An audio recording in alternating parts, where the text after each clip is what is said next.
Welcome to the Know Your Legacy podcast. I'm your host, Vipul Basania, and today's guest is Jason Ferruggia.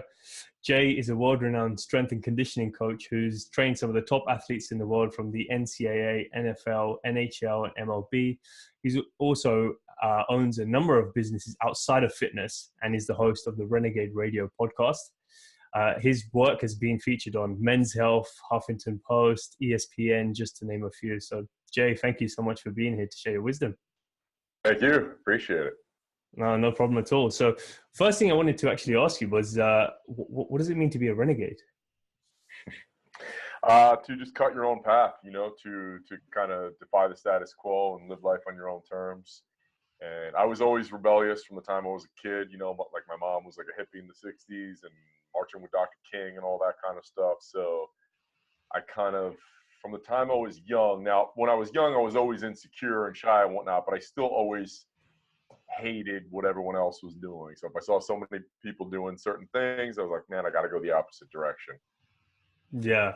I guess it's just the whole approach of blazing your own trail and then following what your own path is and figuring things out for yourself, not really listening to like the conventional wisdom, Yeah.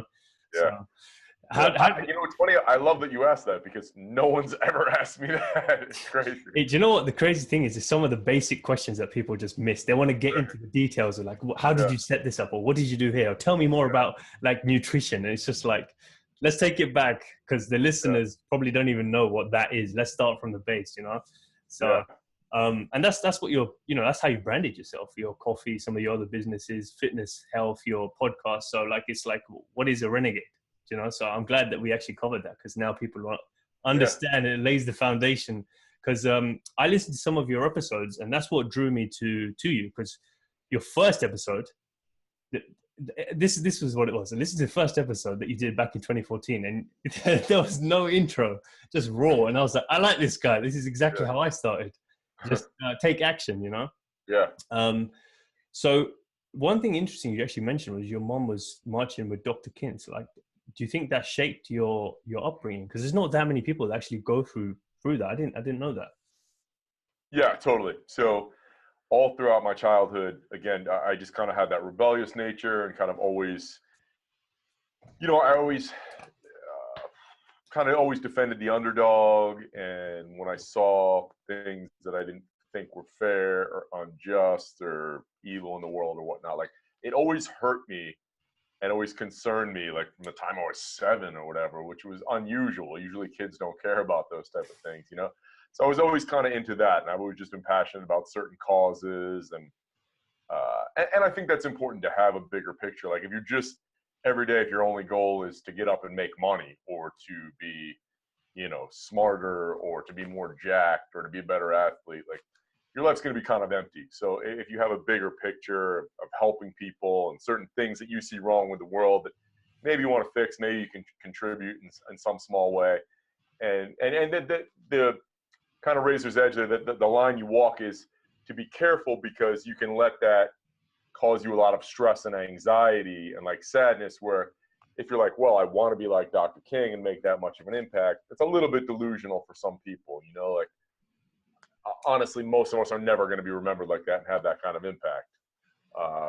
But if you can leave the house and make a few people smile each day, like, you can touch certain people and it's more than just you can still change the world. You can change the world around you. I mean, the reality is we grew up tribally, right? So the human brain can comprehend and can kind of manage 100 relationships, meaningful relationships with about 150 people. And tribally, we'd be like surrounded by like 30 to 40 people, and we would all hunt together and eat together, and we'd always be together. So people have these big grand plans where like, oh, I want to be JFK or MLK or Malcolm X or whoever it is. And that's great. That's aspirational, but don't be bummed out if you can't do that. Like if you could help your small tribe of 20 to 30 to 50 people, that's still great. That's still huge. That's amazing, so celebrate that and be excited about that. Nowadays we have people who are like, I got to search for my identity or go find myself backpacking for 3 months, or I'm so confused. That never happened when we were living these small tribal existences. Like you knew your role. Your role was either to hunt or to fend or to build shelter or to cook and just take care of this small number of people. So if you can get back to that mindset, you know, that's so big in nutrition and exercise the last few years, is like, go back to how we were designed, Paleolithic man, all that kind of stuff. Go back to that mindset when it comes to taking care of people, and you'll be a lot happier, because then you'll know your role. It's like, okay, let me be the best I can for my tribe. And if that snowballs into somehow I become the next Martin Luther King, awesome. But if you set your goal for that, you're always going to be let down. So it's interesting you say that, because I think people have these grand and big ideas that they want to pursue, but then they forget like the basics of helping the person that they live with, or improving the relationships that they have at home, first of all, before they can go out and change the world. So how did that shape the way you were in school? Because I know from obviously, you know, the way you grew up, and from your podcast, some of the stories you've shared, you weren't the typical, you know, well-behaved student. You wanted to experiment a lot more. That's not how you learn. Just like many of the people that are listening, they can't sit still in a classroom and learn. People learn in different ways. So how did that play out for you at that time? Yeah, I mean, I could take this a million different directions. I think the system of school is flawed, and has been for a long time. It doesn't work for a lot of people. It didn't work for me. One of my best friends, who's an actor, it certainly didn't work for him. It drove him insane, because he has ADHD, and like, he just wanted to play sports.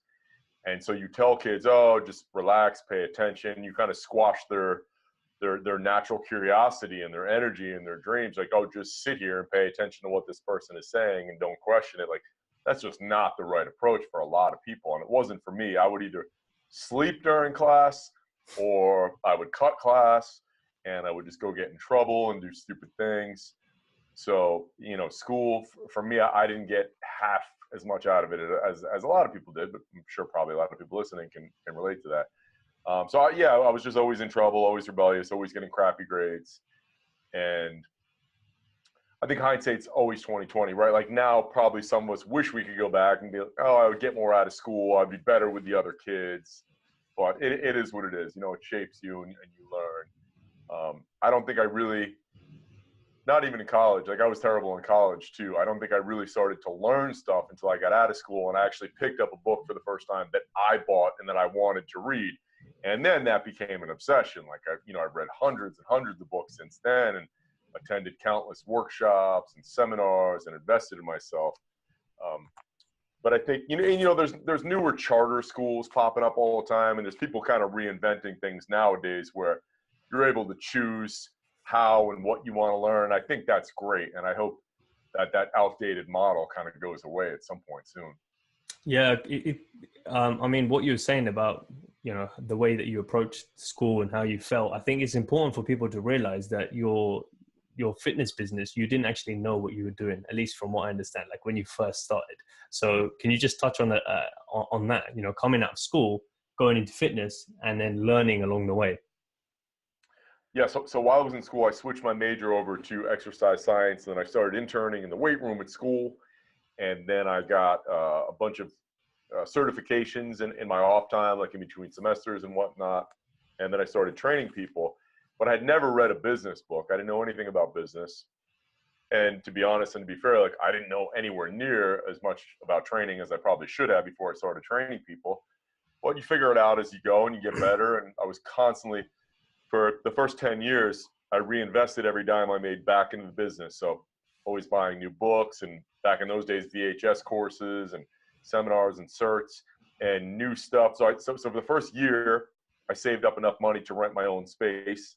Then I put every dime back into just equipment, upgrading the equipment, getting more stuff in the gym.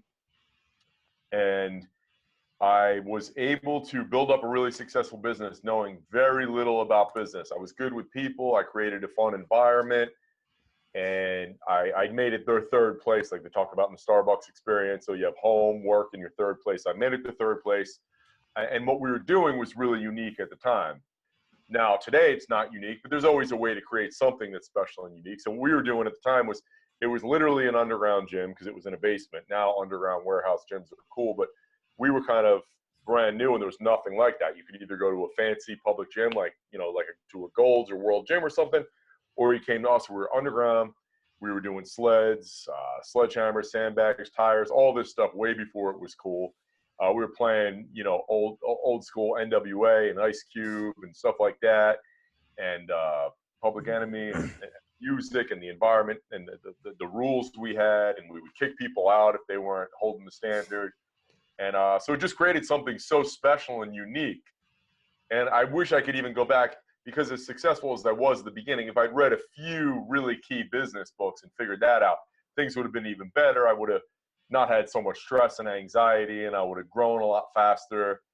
But, you know, that being said, I kind of figured it out. And at the end of the day, I always tell people, your business skills, your marketing skills, your sales skills aren't the most important thing. It's your people skills. So even though I really worked on that later in life, like over the last 8 years, I still had enough of that, at least in the gym where I was comfortable, to build up a successful business where I just really connected with clients on a one-on-one level and just, you know, really made it a fun atmosphere.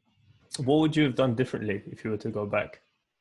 If I had to go back, I would start reading business books earlier. You know, I would read How to Win Friends and Influence People for sure. That would have been a key. Yep. I would have hired people sooner. I would have outsourced stuff earlier. You know, at the beginning, as a small business owner or an entrepreneur, you're doing everything. You're cleaning the toilets, you're answering the phones, you're writing the ad copy, and then you're doing whatever it is, cooking, training, whatever. So I was doing all that. Instead of always investing back into buying new equipment, I would have invested that into hiring someone sooner, into outsourcing stuff sooner.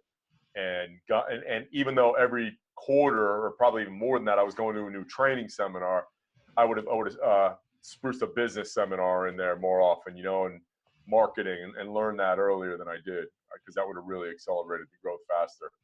Yeah, definitely. I think it's quite easy for people to just feel like, at the start anyway, for people to feel like they can do everything, like the Superman complex, and like no one else can do it better than me. Let me just protect it. It's my baby. It's difficult. Yeah. How do you get into the mind frame of, like, how do you know when it's the right time? If you see what I mean, like now, obviously you've got the hindsight of understanding the transition period, and I'm sure if you started a business, you'd know at the right time when to do those things. But for someone who's starting out, or those small business owners, how do they know when they should stop investing in a few areas of the business and then start investing in hiring people?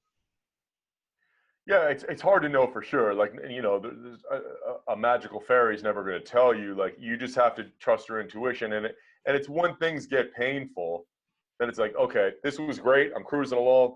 All of a sudden now I'm way more stressed than I was 6 months ago. Now it's causing me pain.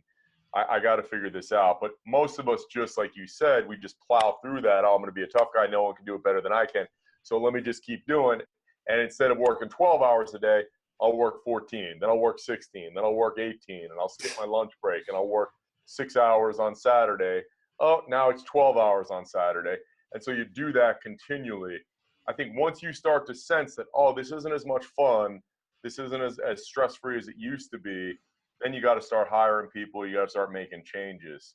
And nowadays, I tell people that I work with or coach, I think I got this from Tim Ferriss, where he said, if this were simple, if this were easy, what would it look like? So how do you simplify it? How do you make it easier? I mean, work's always going to be hard work, but how do you simplify it and make it easier and less stressful and less anxiety? That's a really good way to put it, yeah, because then it creates a clear picture of how you'd ideally want it to look like, and then you just work towards it. You just fill the gaps. So it sounds easy, but it takes a bit of thinking. But I guess that's what actually gets you there, because when you're in that routine, you forget. You're just like, I just work more. Like that's the answer to everything. So, but just looking outside of fitness now, because I know you've built that up to the empire that it is, but outside of that, you've got a lot of interests from what I understand. Tell us about some of the interests that you've got, and like what are the ventures you've invested yourself in?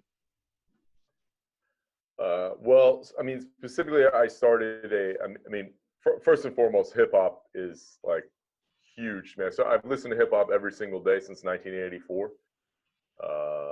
So that's a huge part of my life. But I became a huge coffee fan. You know, it's funny. I never drank coffee my whole life until probably till we moved to LA, probably about 8 years ago. And then I became obsessed with coffee and like the whole act of it, and going to coffee shops. And I became a coffee snob. And so I wanted to start investing in some other companies and businesses. So we started our own coffee company, and we did that for a few years. And it took off at first, but then I was like, oh, this is going to be insanely huge.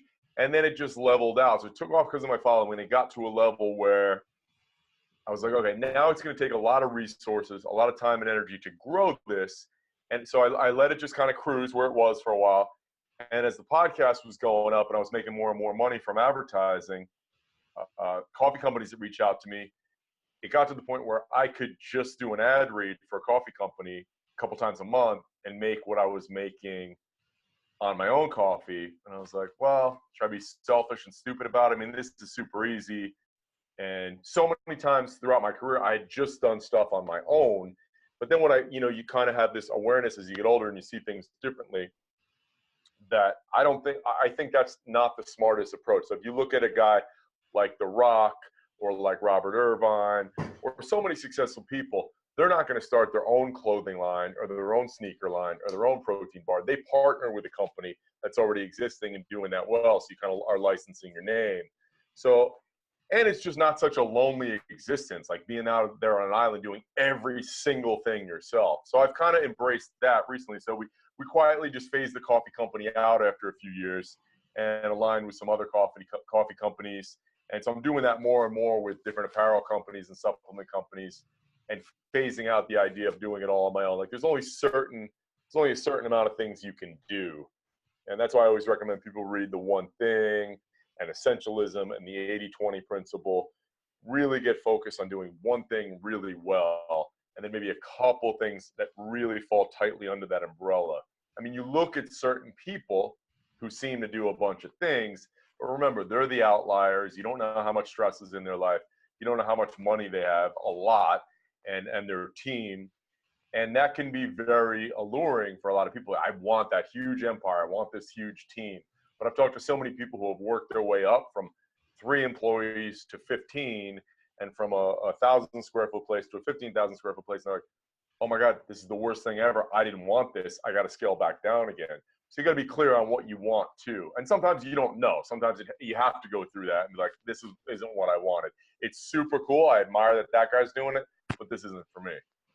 Yeah, I think you have to it's trial and error. But then at the same time, it's just like it's just what we see on Instagram and Facebook, and like all of that stuff really lures you in, because you're like, oh man, his life is so much better than mine. But then you don't realize this, because the funny thing is, like, you got people like I forgot what his name is now, the famous actor Robin something.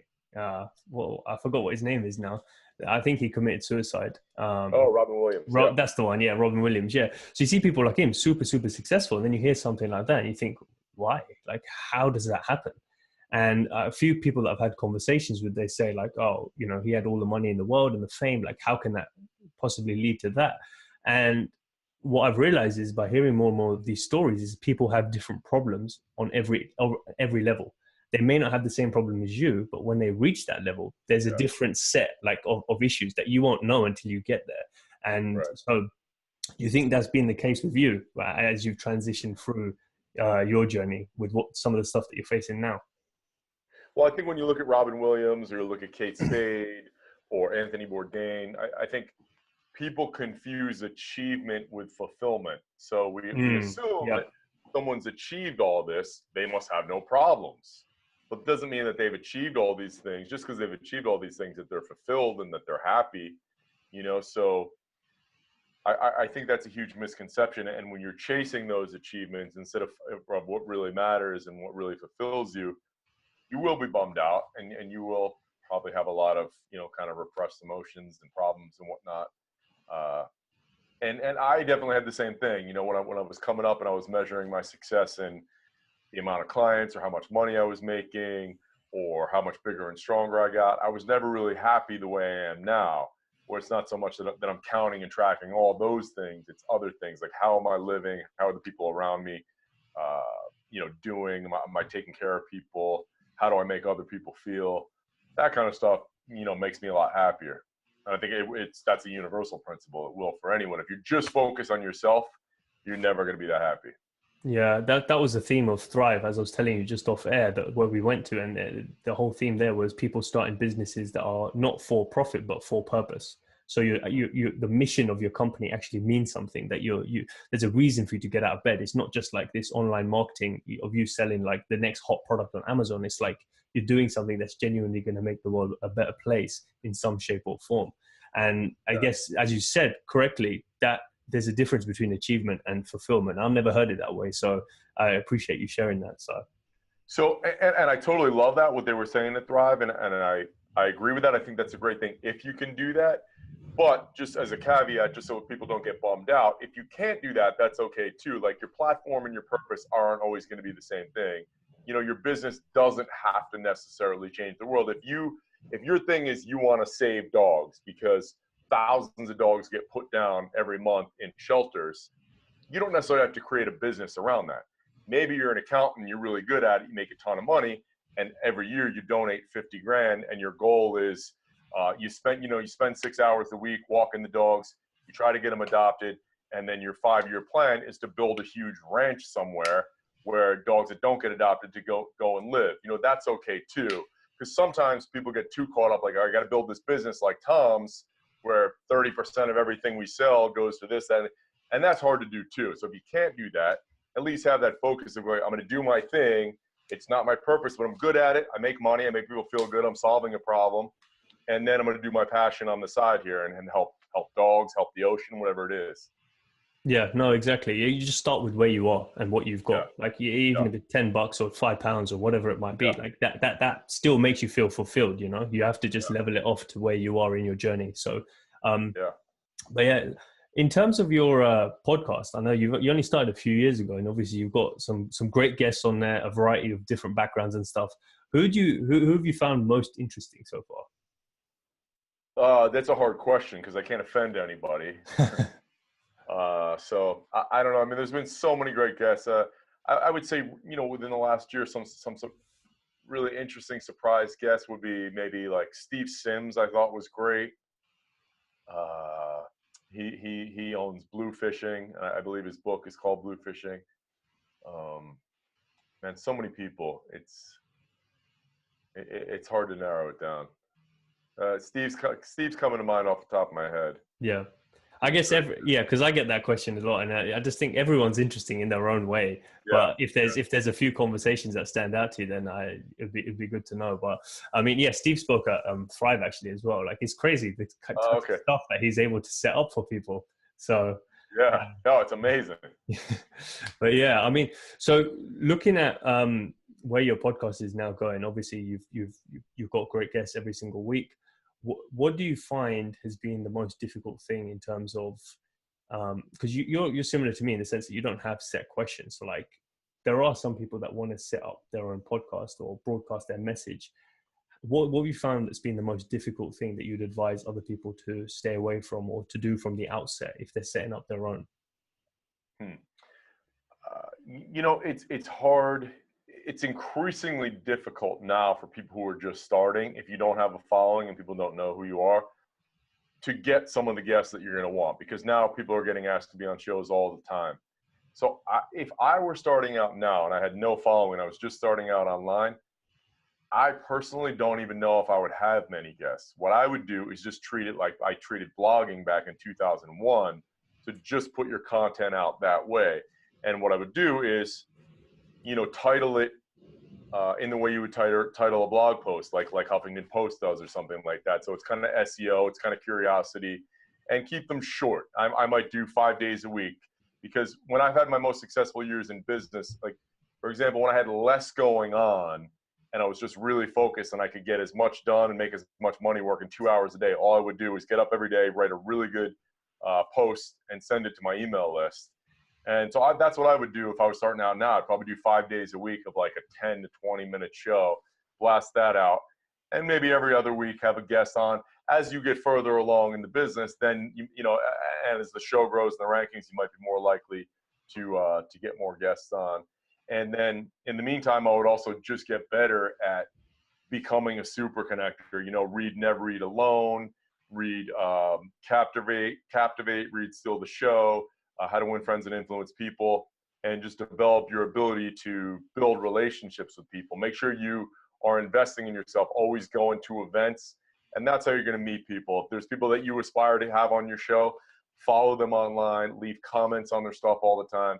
Because then people get to recognize you. Like, I'm sure there's people that comment on your stuff, and you're like, oh, I recognize that guy's name. Like, if that guy came up to you in a restaurant, you'd be like, oh, yeah, I remember that guy comments all the time on stuff, you know?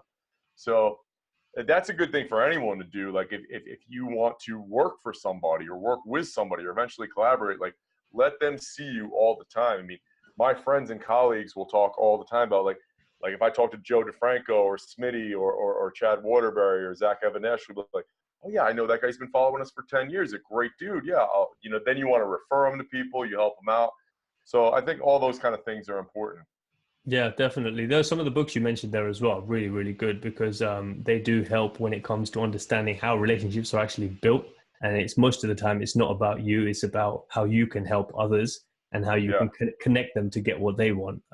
So as the saying goes, the more people you can help achieve what they want, you'll get what you want, you know? So how have you found that journey so far? Because I know when you first started off, you were a little bit nervous in terms of how you're going to be interviewing and, you know, how the way you come across on the microphone and on the camera as well. So how have you found yourself transition over the last few years?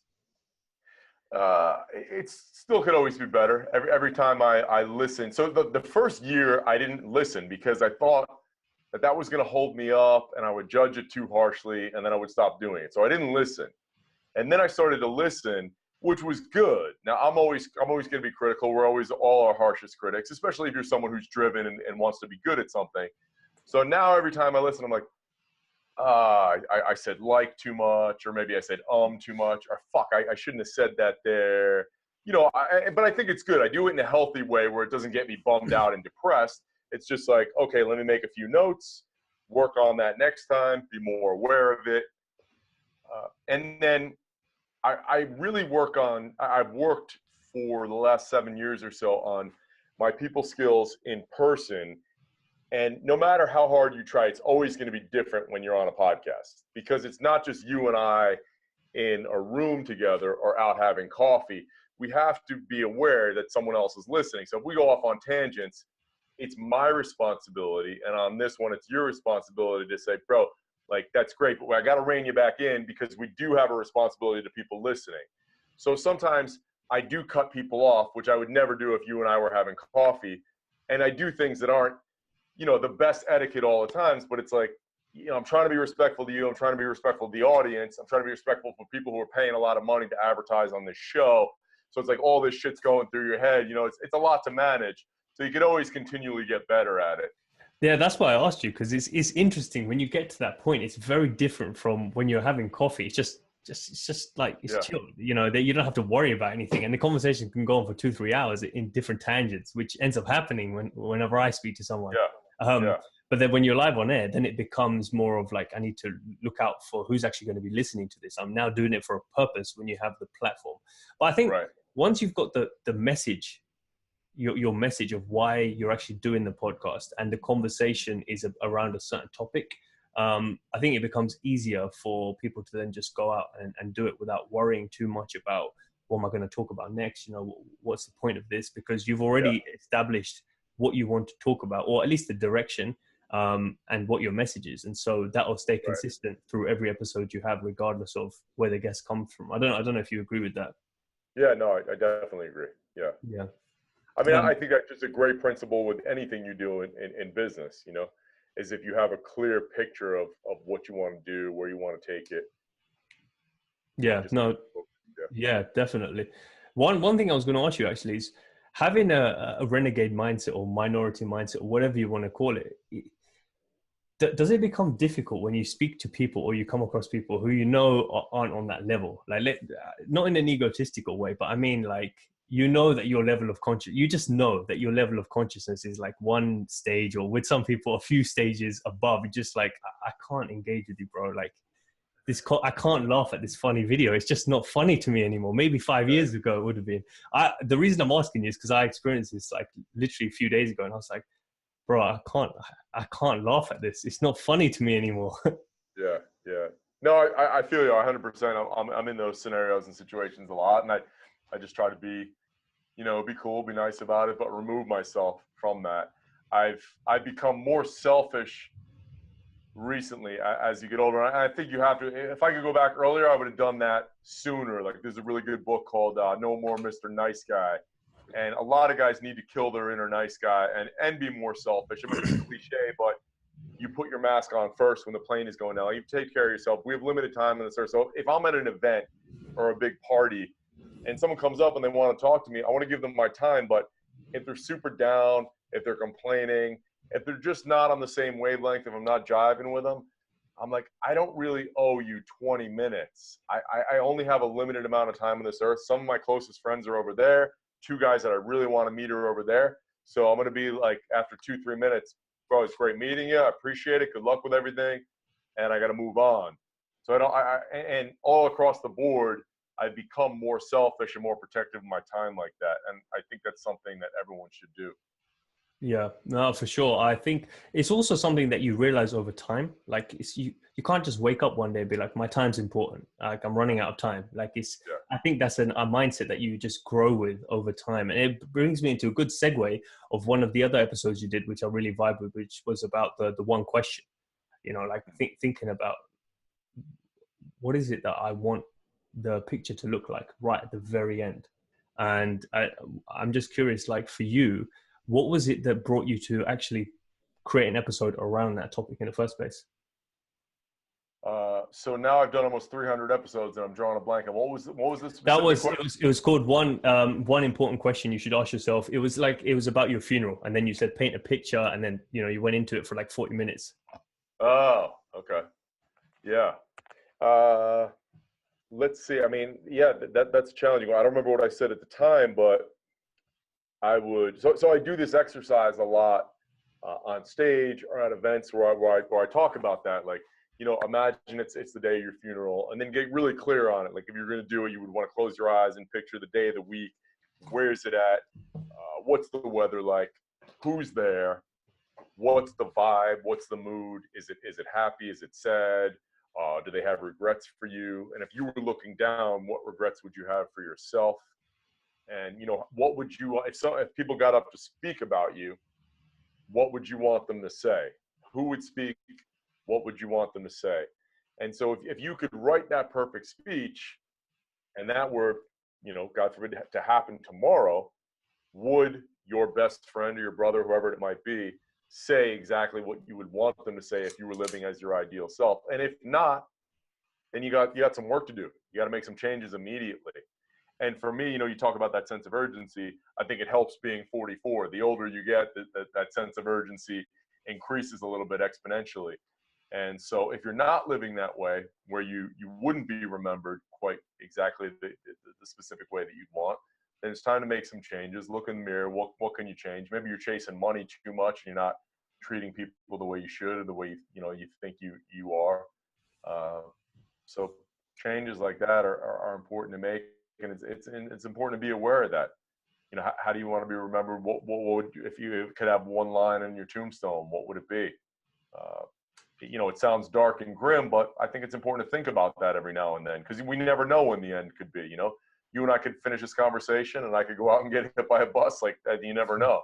Yeah, you're right. No, you're completely right. So, but I'm also curious. How do you remind yourself of that every day? There isn't there's no like sand timer where you can think, oh shit, now I've got half of it's gone. So you could kind of gauge where you're at. There's no stopwatch you can see. So how do people remind themselves of that? Because you can go to seminars and people can give motivational speeches, and then you come away, you're pumped for a week, and then it's gone. Yeah. And you're like, back to normal. Let's go back to McDonald's. So it's just how do you keep that sense of urgency there?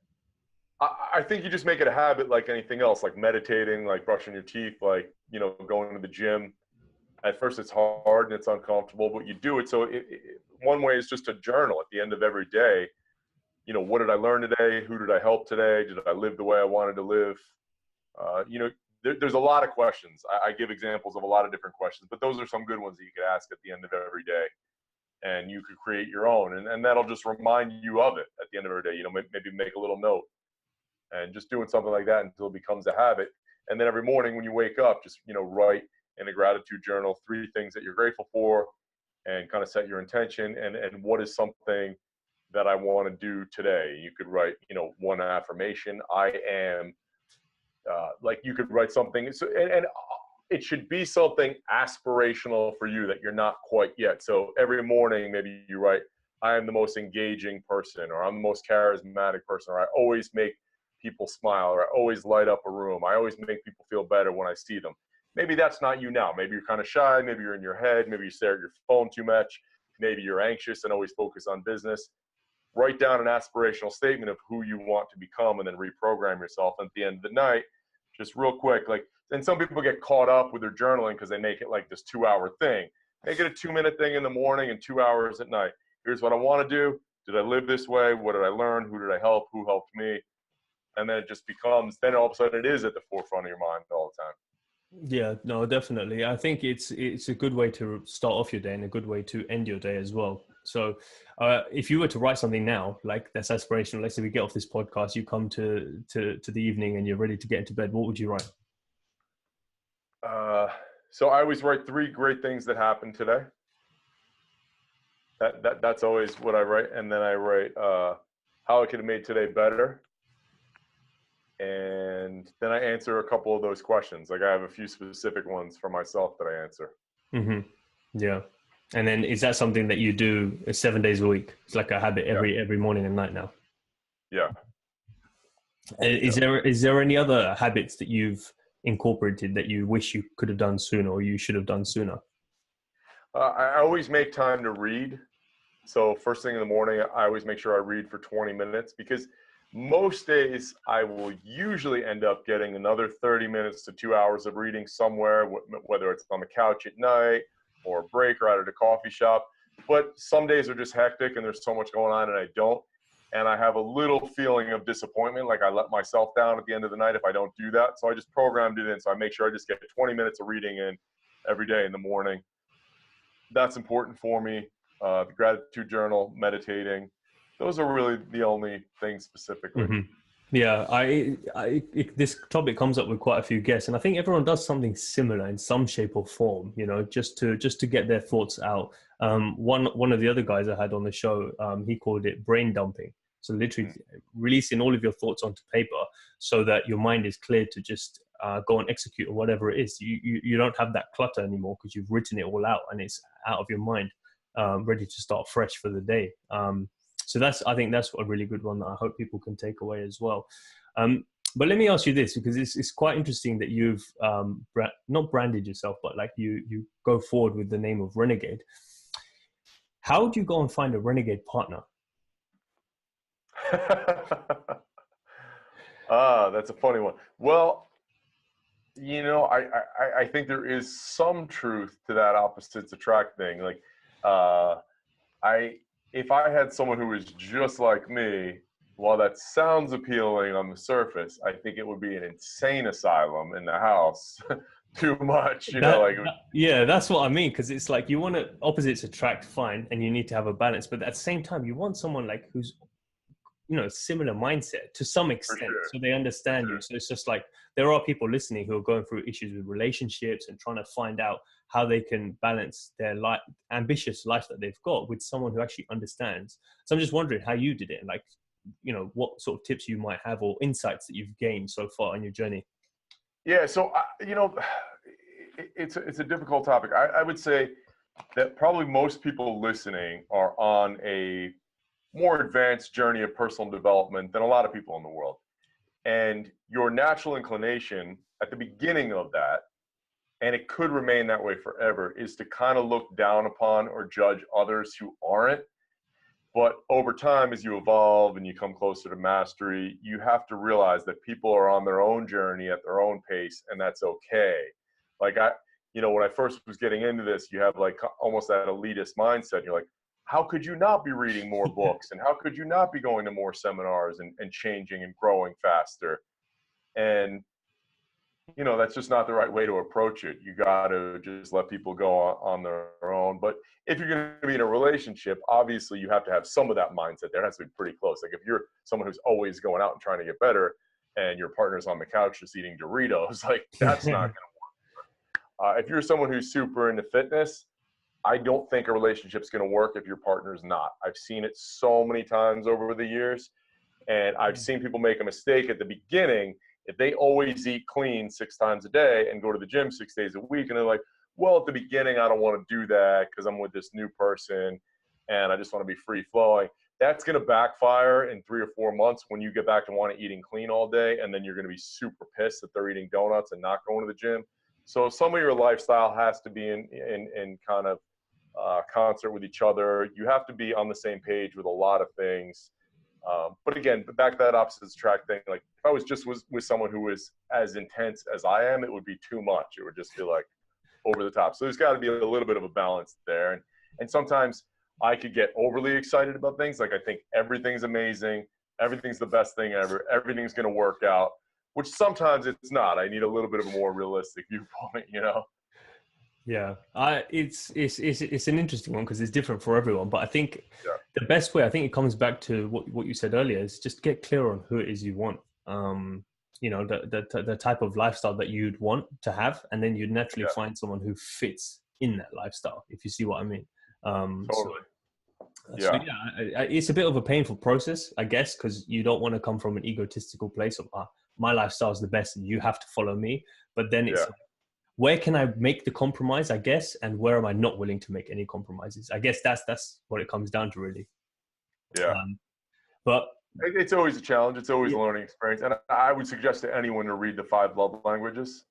Okay. Yeah. No, I've heard of that before. I've never read it though. So yeah. Very eye-opening. You know, you could think you're really good at this stuff and you could even be with someone for a really long time. I was like, I never realized that I'm doing that and they don't feel or receive love that way. Like just because words of affirmation are important to me, physical touch is more important to my partner, or acts of kindness is more important to or acts of service is more important to my partner. So it's very eye-opening. And I would suggest anyone in a relationship or anyone who hopes to be in a relationship, read that.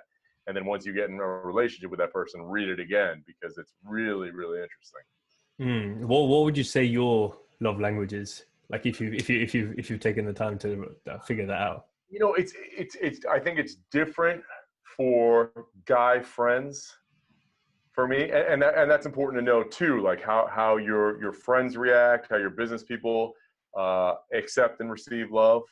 So like I'm a big physical touch guy. Like I hug everybody. You know, I'm always putting my arm around people. So that's important to me. But and then it just depends. It's hard to say. But for someone I'm in an intimate relationship with, I would say even physical touch is probably as important to me in that. Yeah. Acts of service is a big one too on both ends. Yeah, it's words of affirmation don't really do that much for me. Gifts do nothing for me. Like it's nice. Like if you sent me a book or a T-shirt, like super nice. That's great. But it doesn't do as much as physical touch or quality time or something like that, you know? Yeah, for sure. I guess, as you said, it's different for everyone. So you might think like, oh, I'm buying a gift, you know, I've saved up this money, but then it doesn't really mean anything. And then you realize, you feel a little bit offended, but not if you studied to realize that everyone's actually built differently. Then and some people, that's their number one thing. So you might not think that just because quality time is your thing, but really if you buy them a surprise, you know, whatever it is, that's huge for them.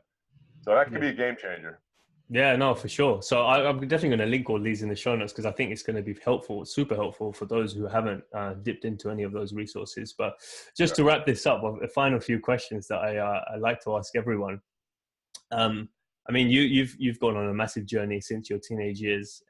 With everything you've now learned, physically, mentally, emotionally, spiritually, whatever it might be, is there anything different you'd tell the 18-year-old Jay? 2 things. I would say simplify. You got to just focus on 80-20 and remove like everything, training, business, relationship, social life. You always need to simplify. That's key. And then I would say that no one is judging you as harshly as you think. Not everyone's looking at you. Not everyone's making fun of you and thinking all these things. We all think that when you're younger. And you know, as you get older, to whatever age, fear of other people's opinion or their criticism holds you back. When the reality is, most of the world isn't thinking or doing that. They're too concerned with their own thing. And, you know, nowadays I think it's skewed even more because you read all the negative comments on a YouTube thing or something like that, and you think, oh, everyone's going to say that. But not really. That's such a small percentage of people.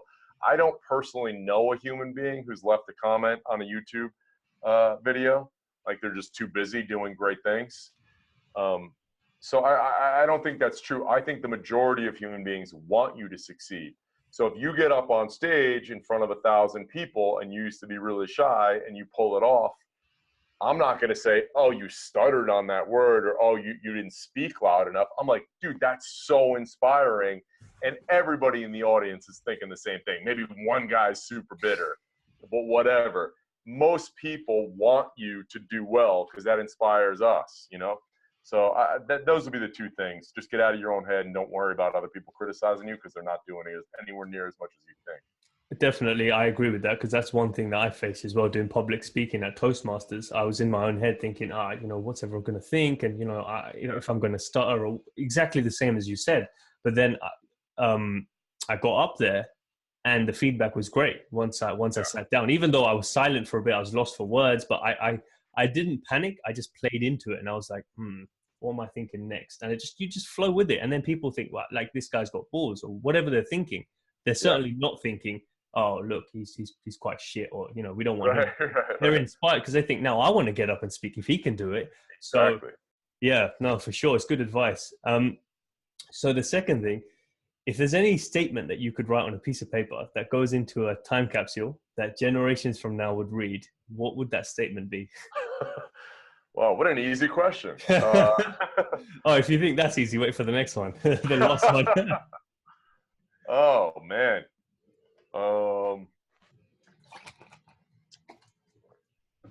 Maybe you're overcomplicating it. That would be my statement. I like that. I know. Yeah, no, you know what? You're really right. Because I'm a big overthinker. Like, I overthink shit so much. I analyze a lot. Like, I have the idea, I want to take action, and as I'm about to take action, I'm like, oh, hold on, have I thought about everything? Maybe I need to do this thing. Actually, wait, maybe I should ask this person first. And then, yeah, dude, I did that for 30 plus years. Yeah. So I totally get it. Are you a Virgo by any chance? Gemini. Oh, okay. So, but yeah, no. So that's really good. That's one of the best statements I've heard. So no, thank you for that. And the last one is, you know, you've come to the end of your life now, whatever age that might be. You're looking back. What's the legacy you hope to leave behind? That I made people feel better. Yeah. I think all of your platforms, that's, you know, physically, mentally, from everything you're saying and teaching people to do, you're definitely on your way to doing that. So, no, thank you for taking the time to share. How can people follow you or find out more about, you know, what you do and what you're up to? Yeah, so you can go to j.fit, jay.fit. You can go to renegaderadio.podcast.com, and on Instagram, it's Ferruggia. Awesome, man. Well, no, thank you so much for taking the time to do this. We should definitely do it again in the future to see, you know, how you're getting on. Thanks, brother.